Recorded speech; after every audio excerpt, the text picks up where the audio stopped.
అందరికీ నమస్కారం. Balineni safe zone లో ఉన్నారా? మరి బాలినేనిని నమ్ముకున్నటువంటి క్యాడర్ ఏ జోన్ లో ఉంది? డేంజర్ జోన్ లో ఉందా? జనసేన పార్టీలో బాలినేని చేరిన తర్వాత ఒంగోలు రాజకీయాల్లో అనేక మార్పులు వచ్చాయా? మరి బాలినేని నమ్ముకున్నటువంటి క్యాడర్ ప్రస్తుత పరిస్థితి ఏంది? అటు పోలేక ఇటు వెనక్కి రాలేక మరి అంతర్మదనంలో ఉన్నటువంటి బాలినేని క్యాడర్కు ఇప్పుడు రాబోయే రోజుల్లో కూడా మరి వారంతా కూడా బాలినేని వెంటే నడుస్తారా? ఎందుకంటే 2024లో ఓటమి తర్వాత వైసీపీ నాయకులందరూ కూడా గందరగోళ పరిస్థితి. సో పార్టీ అధికారం పోయింది, గెలుస్తామనుకున్నటువంటి నాయకులందరూ ఓటమి పాలయ్యారు. 2024 తర్వాత కూటమి కనీ విని ఎరిగిన మెజార్టీ తోటి మరి అధికారంలోకి వచ్చింది.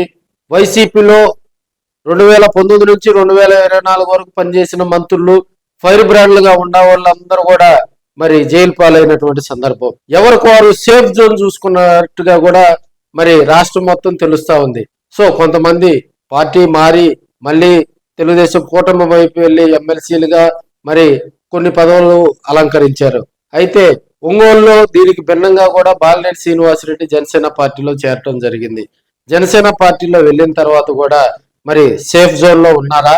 సో 2024 ఎన్నికలకు ముందు కూడా ఇక్కడ లోకల్ గా ఉన్నట్టు ప్రస్తుత ఎమ్మెల్యేగా ఉన్నటువంటి ఎమ్మెల్యే దామచర్ల జనార్దన్ వర్సెస్ బాలినేని శ్రీనివాసరెడ్డి దాదాపుగా 2 దశాబ్దాల వరకు కూడా వీరిద్దరి మధ్య మరి పోరు సాగిందని కూడా తెలియజేసుకోవచ్చు. అంటే 2012 ఉప ఎన్నిక దగ్గర నుంచి కూడా 2024 2025 వరకు కూడా వీరిరువురే మధ్య ఒంగోలు రాజకీయాలు కూడా నడిచాయని కూడా తెలియజేసుకోవచ్చు. సో ఇప్పుడున్న పరిస్థితుల్లో బాలినేని శ్రీనివాసరెడ్డికి 2024 ఎన్నికల్లో పనిచేసినటువంటి క్యాడర్ ప్రస్తుతం డేంజర్ జోన్ లో ఉందా? ఎందుకంటే బాలినేని శ్రీనివాసరెడ్డి 2024 ముందు ఇక్కడ ఎమ్మెల్యేగా పనిచేసినప్పుడు మరి ఆయన్ని కనిపెట్టుకొని వర్కులు చేసిన వాళ్ళు ఆయనకు ఎలక్షన్ లో తిరిగి మరి ఆయనకు క్యాడర్ గా ఉన్నటువంటి వారి పరిస్థితి ఏంది? ఎందుకంటే జనసేన పార్టీలో బాలినేని శ్రీనివాసరెడ్డికి ఒక మంచి స్టార్ దమ్మిస్తారని కూడా వారంతా ఇప్పటి వరకు వెయిట్ చేసినటువంటి సందర్భం. సో సంవత్సరం గడిచింది, బాలినేని శ్రీనివాసరెడ్డి జనసేన పార్టీలోకి వెళ్ళి గుర్తొచ్చినప్పుడల్లా మరి జనసేన పార్టీ అధినేత పవన్ కళ్యాణ్ గారు బాలినేని శ్రీనివాసరెడ్డి గురించి ప్రస్తావిస్తూ ఉన్నారు. కానీ ఆయనకంటూ జనసేన పార్టీలో ఒక మంచి ప్రయారిటీ కానీ ఒక నామినేటెడ్ పదవి కానీ అదేవిధంగా క్యాడర్ను ఆకట్టుకునే పదవులు ఇవ్వటం లేదని కూడా మరి ఇక్కడ ఉన్నటువంటి ఒంగోలులో ఉన్నటువంటి బాలినేని వర్గం అయితే ఆరోపిస్తా ఉన్నారు. మరి కొన్ని రోజుల్లో జనసేన పార్టీలో కమిటీలన్నింటినీ కూడా మారుస్తారు, బాలినేని శ్రీనివాసరెడ్డికి ప్రయారిటీ ఇస్తారు. వారి కుమారుడు బాలినేని ప్రణీత్ రెడ్డికి కూడా మరి జనసేన పార్టీలో కీలక పదవులు వస్తాయని ఆశ పెట్టుకొని ఉన్నటువంటి సందర్భాలు అయితే చూస్తా ఉన్నాం. అది ఇంతవరకు అడుగు ముందుకు పడలేదని కూడా కొంతమంది చెప్తా ఉన్నారు. సో జనసేన పార్టీలో బాలినేని శ్రీనివాసరెడ్డికి ప్రయారిటీ గనకిస్తే ఇప్పుడు ఉన్నటువంటి మరి డేంజర్ జోన్ లో ఉన్నాము అని చెప్పుకునేటువంటి క్యాడర్ అంతా మళ్ళీ ఆయన వైపు నడుస్తారా? ఎందుకంటే 2024 ముందు కూడా బాలినేని శ్రీనివాసరెడ్డి వర్సెస్ దామచర్ల జనార్దన్ అన్నట్టుగా ఒంగోలు రాజకీయాలు నడిచిన దృష్ట్యా కూడా బాలినేని జనసేన పార్టీకి వెళ్ళిన దగ్గర నుంచి కూడా ఇక్కడ లోకల్ గా ఉన్నటువంటి ఎమ్మెల్యే మీద ఎప్పుడు కూడా విమర్శలు చేసినటువంటి సందర్భాలు లేవు. సో జనసేన పార్టీలోకి ఆయన వెళ్ళిన తర్వాత మరి అడపా మాత్రమే మరి దామచర్ల జనార్దన్ బాలినేని మీద కూడా కామెంట్స్ చేస్తున్నటువంటి సందర్భాలు మనం చూస్తా ఉన్నాం. సో ఇప్పుడు బాలినేని వర్గంగా చెప్పుకునేటువంటి వారి పరిస్థితి ఏంది?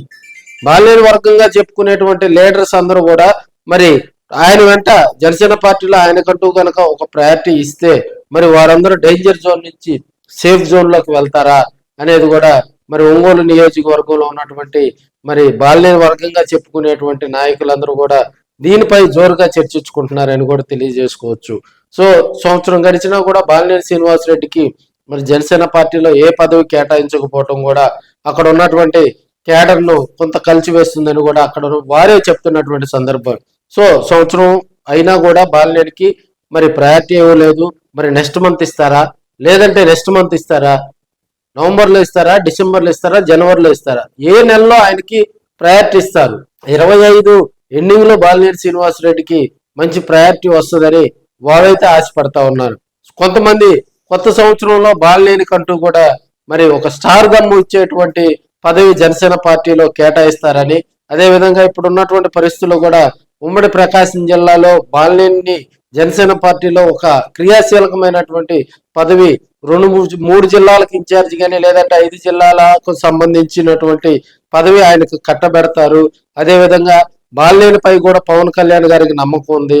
రాబోయే రోజుల్లో మరి ఆయనకంటూ కూడా ఒక మంచి పదవి కేటాయిస్తారని కొంత కేడర్ అయితే బాలినేనికి అనుకూలంగా చెప్తున్నటువంటి సందర్భాలు చూస్తా ఉన్నాం. ఏది ఏమైనప్పటికీ కూడా బాలినేని శ్రీనివాసరెడ్డి అయితే ప్రస్తుతం సేఫ్ జోన్ లో ఉన్నారు. మరి ఆయనకు నమ్ముకొని ఉన్నటువంటి కేడర్ ను కూడా డేంజర్ జోన్ లో నుంచి సేఫ్ జోన్ లోకి తీసుకెళ్లాలని వారైతే ఆశపడతా ఉన్నారు. చూద్దాం మరి.